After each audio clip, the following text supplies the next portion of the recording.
Bonjour à tous, c'est Roland pour une vidéo d'analyse.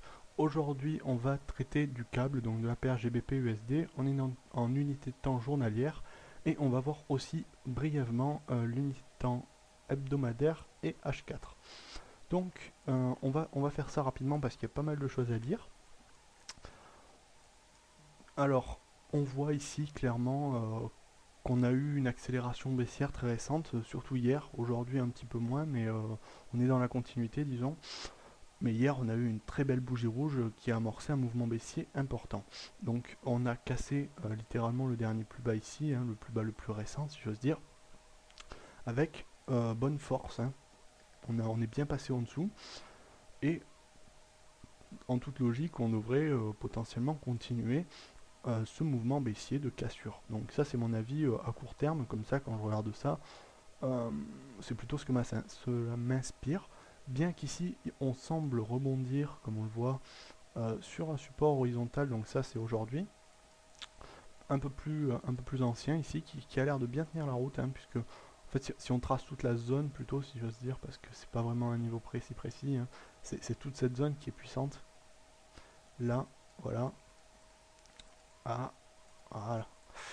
Voilà, donc là toute cette zone est une zone de rebond potentiel importante, mais pour moi ça remet pas tout à fait en cause le scénario baissier. Je pense que cette zone va être cassée tôt ou tard.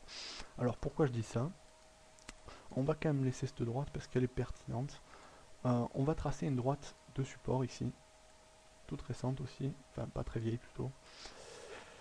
Voilà, donc là on a un joli support tenu par 3 points, 1, 2 et 3, qui a été cassé au quatrième, bien entendu. On a touché au quatrième et on a cassé.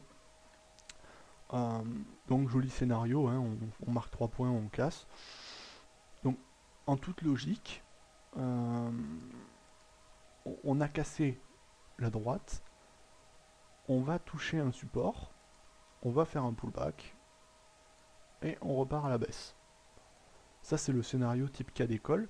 Et dans ce genre de configuration, on va prendre position sur ce point-là. Voilà. Donc je le dis souvent dans mes analyses, il faut vraiment, quand on va chercher à shorter quelque chose, il faut trouver un plus haut, pas un plus bas. Là, si on short maintenant, on a un plus bas, puisqu'on est en touche des plus bas. Et si on short, même si on n'avait pas les plus bas ici, là, on serait potentiellement dans un creux. C'est-à-dire, il pourrait y avoir retournement et on se ferait facilement toucher ses stops. Alors que si on est dans un niveau comme ça, sur une zone là, on peut serrer fortement le stop. Voilà, donc ça c'est mon scénario. Alors la vraie question c'est de savoir jusqu'où ça va retracer. Donc, donc pour moi, la première chose, c'est cette droite de résistance ici pourrait jouer office de pullback. Et accessoirement, cette droite de support de résistance aussi ici. Enfin, celle-là c'était un support qui devient résistance, et celle-là c'est une résistance qui reste sur résistance. Bon, on peut avoir une autre droite ici qui peut se tracer comme ça, à plus court terme, mais on a plusieurs droites de résistance qu'on peut tracer par les derniers plus bas. Bon, celle-là d'ailleurs, on peut l'étendre un petit peu plus loin, voilà, qui me semble être la plus intéressante, puisque là, si on trace ici, vous voyez, là on trace ça comme ça, euh, on a une figure là, voilà, on va tracer ça là. Là, on a plutôt un scénario assez bien amené. Euh, donc, plutôt rebond dans les prochains jours vers soit la résistance ici, enfin le support qui était résistance, et après rebond à la baisse, soit vers la résistance du canal biseau plutôt, si j'ose dire, actuel dans lequel les cours sont amenés. Donc sur la paire en unité de temps journalière, je suis résolument baissier. Il y a quelques temps, j'étais encore haussier, mais ce temps est révolu.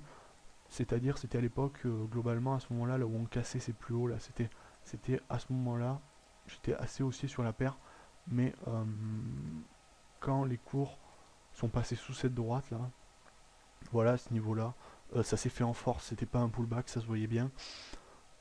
Euh, J'étais plutôt maintenant, à ce moment-là, réorienté vers un scénario, là, j'avais pas vraiment d'idée, mais maintenant, je suis baissier.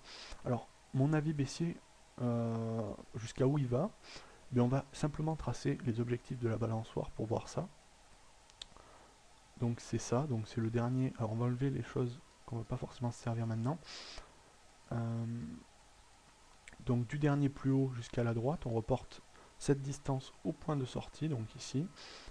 et on est à peu près à... Alors, voilà, bon, on est sur cette zone à peu près, 1,57 400, ce qui me semble être une zone intéressante, même si elle n'est pas extrêmement pertinente. Elle est juste, en fait, elle est pertinente puisqu'elle est juste à côté d'un plus bas ici. Voilà, disons plutôt cette zone là, c'est plus propre. Voilà, donc cette zone autour des 1,57 538 me paraît être une zone intéressante pour des objectifs théoriques. Alors si on trace les retracements de Fibonacci brièvement pour voir jusqu'à où on pourrait être amené, là voilà, on va être ici. Bon, ils correspondent pas en fait. On n'est pas en phase. C'est-à-dire que les retracements ne correspondent pas aux objectifs théoriques. Moi je me fie plus d'abord, on va affiner un petit peu tout ça. Voilà. On n'est pas trop mal dans le tracé là. Donc là, on n'a pas vraiment de correspondance entre les plus hauts, les plus bas et les retracements de Fibonacci. Donc je ne vais pas valider les objectifs des retracements. Peut-être qu'on pourra avoir des rebonds dessus, mais je ne baserai pas mes estimations d'objectifs théoriques là-dessus. Je préfère rester sur les objectifs de la droite de tendance, c'est-à-dire la théorie de la balançoire, le dernier plus haut reporté à la droite. Vous voyez, hein, c'est facile, hein, on prend ça, on le met là, et on trouve les objectifs théoriques. Bon là c'est un peu grossier, mais c'était pour montrer la zone jusqu'à où ça pourrait aller, jusque là où ça pourrait aller. Donc on voit qu'on a déjà mangé un bon morceau du gâteau. Alors c'est pour ça que je conseille de ne pas prendre position maintenant, il faut attendre un pullback vers là pour shorter à ce moment là, et là on aurait un gros ratio de gain. Voilà, donc maintenant on va faire un petit tour brièvement en... Ah non, non, non, avant de ça, on va voir autre chose. Si on trace ici, donc là c'est une autre configuration baissière. Donc là, là j'ai deux signaux baissiers en fait, très importants sur la paire. On a une autre figure à la fois. On a un biseau très bien tracé, à plus longue période, sur du unité de temps journalière, hein, toujours. Donc là, 1 point, 2 points, 3 points de contact, qui est simultanément le troisième point de contact de l'autre droite, accessoirement. Et là, on a une très très belle figure. Hein. C'est pas trop souvent qu'on envoie des jolis biseaux tracés comme ça. C'est-à-dire vraiment le stéréotype de la figure du biseau. Ça commence en canal, ça commence bien à partir, puis ça ralentit. On le voit avec la convergence des droites ici. Et le dernier plus haut, eh ben, il passe pas au-dessus du dernier plus haut. Et après, on casse à la baisse. On fait 1, 2, 3 breakout. C'est-à-dire le breakout en ce moment. Et donc là, on vient de passer en dessous. Et ça signale une continuation du mouvement baissier. Bien sûr, si on prend une position à la vente, il vaut mieux attendre encore une fois un pullback. Donc, on va faire un petit tour en unité de temps hebdomadaire pour voir un petit peu ce qu'il en est.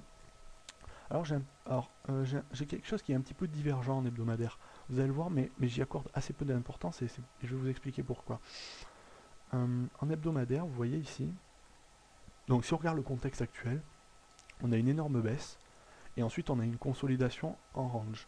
Enfin, une consolidation plutôt en triangle, triangulaire. Mais on va voir un petit peu plus en détail. Donc, si on trace ici, on pouvait tracer une droite de résistance, là, qui pourrait... Alors, on va retracer notre figure précédente, celle que j'ai tracée en journalier, notre fameux biseau, ici. Voilà.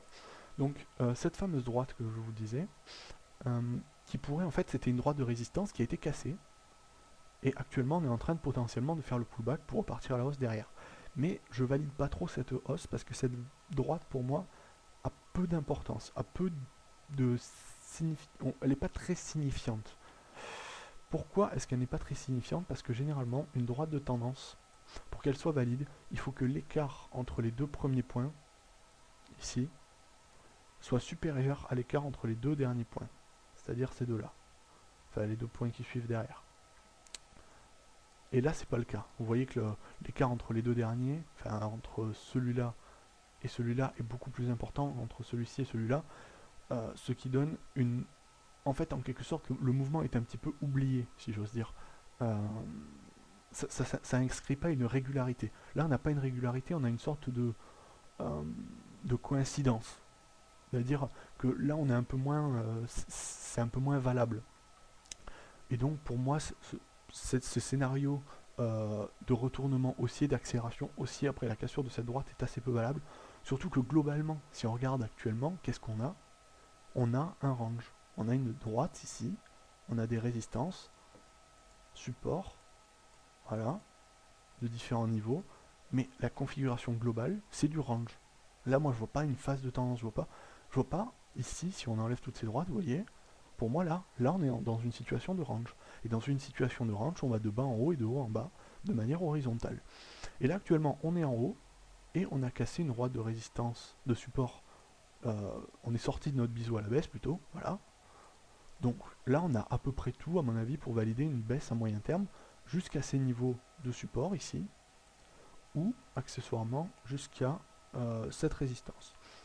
Ou alors, on a une autre droite, très intéressante, très pertinente, ici, qui pourrait jouer le support. Là, vous voyez, c'est une droite qui est un petit peu c'est un peu le pivot de notre range. C'est-à-dire que là, c'est la droite par laquelle, c'est la droite médiane. Et vous voyez, il y a plein de points de contact. Ici, il y a un point de contact. Ici, il y en a un autre. Rebond dessus, rebond dessus. Enfin, rebond dessous, rebond dessus, rebond dessus. On pourrait avoir un rebond encore une fois dessus. Donc, à surveiller. Alors, pour moi, globalement, l'idée, c'est que ça va... Vu qu'on a quand même... Les plus bas sont quand même de plus en plus hauts, il faut le remarquer, hein, puisque là, on a un plus bas ici, un plus bas ici. Ils sont plus hauts. Alors que bon, les plus hauts, eux, ne sont pas de plus en plus hauts, mais on a quand même une tendance plutôt à s'améliorer à la hausse. Donc, pour moi, il va y avoir une baisse encore sur les prochaines semaines, prochains mois, mais peut-être pas jusqu'en bas du range, c'est-à-dire pas jusque ici ni ici.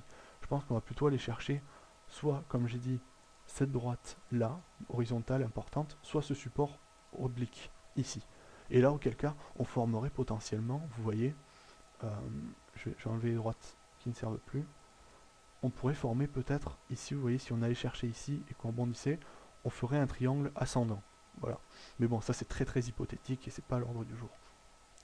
Alors maintenant, on va faire un petit tour en H4, très rapidement, pour voir qu'est-ce qu'il en est. Donc si on regarde le H4, bon, c'est surtout pour le trading, hein, pour voir qu'est-ce qui se passe. On a eu une cassure, nos cassures de plus bas ici, très forte. Et donc pour moi, si vous voulez prendre position à la vente, hein, puisque je pense que c'est le mieux à faire actuellement, il faut attendre d'avoir un top, d'avoir une accélération haussière. Et là, je pense qu'on pourrait en avoir une, comme j'ai dit tout à l'heure, on est sur une zone de support qui pourrait repousser les cours. Donc les niveaux à surveiller de résistance qui pourraient repousser les cours après une hausse, c'est cette droite ici. Donc ça serait à moyen terme, mais pour moi, trop longue, peut-être un peu trop lente. J'irais plutôt privilégier celle-ci. Voilà. Donc, deux possibilités. Soit ce support, soit le support oblique qui pourrait devenir résistance et qui ferait la zone de pullback, qui est très probable.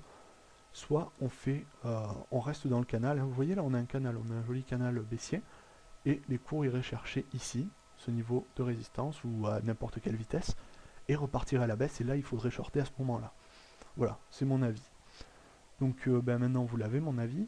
Sur ce, j'espère que cette vidéo vous aura plu, et je vous dis à bientôt.